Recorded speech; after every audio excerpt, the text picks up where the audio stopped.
Hey, hey, hey! This Sparrow can fly. Look, I'll never hesitate to invite a friend on a bike ride.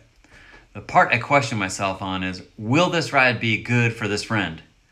As a good host, I try and match the pace and route to my friend's abilities.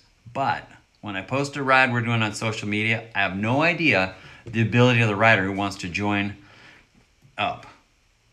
So, when Sparrow said he was joining us this morning for the jaunt down to Oceanside, I was stoked to meet him in person and hopeful he'd be able to hang on for the return. Here's what he was getting himself into. The ride down is about an hour, conversational pace, very lovely, coast on the side, it's beautiful. At the end of Camp Pendleton, however, we meet the Swamis group. Now, this is just not any group ride. This is the fastest, mostly flat ride you will ever do, ever. Should you venture towards the front of the 50-plus riders and take a turn, you'll be lucky to get off fast enough and have the strength to get back on at the back. It's common for the group to average 30 miles an hour on the flats, but it's not all flat.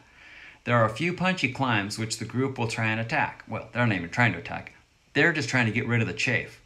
Now, why are they trying to get rid of you? Because you most likely are not a pro or a Cat 1 or a Cat 2. They are, and there are lots of them, and one of you. Got it? They aren't even trying. They're just crazy fast. Knowing all that, when I post up a ride like this one, I try and make it sound as terrible as possible. Because I'm a firm believer in the no drop rule. Don't get dropped. So how'd Sparrow do?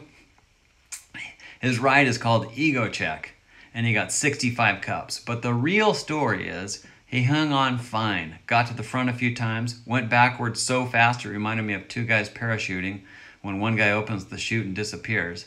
Here's the cool part. He clawed his way back on each time. So yeah, this Sparrow can fly. I asked Sparrow how long he'd been riding his bike. About 5 years.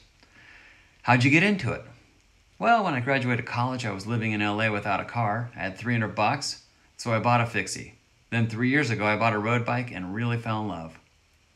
Wow, what'd you get your degree in? Graphic arts and kinesiology.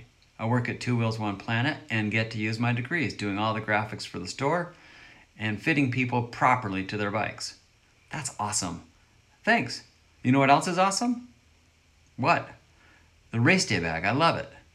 What? How'd you find out about it? You posted it and I had to have one. No way. How'd you find my post? I follow all the guys I ride with and we rode together back on Food Park. Now, is there a moral to this story? Yes. Invite people to ride with you, try and tear their legs off, or not, and afterwards, you can swap stories. See ya.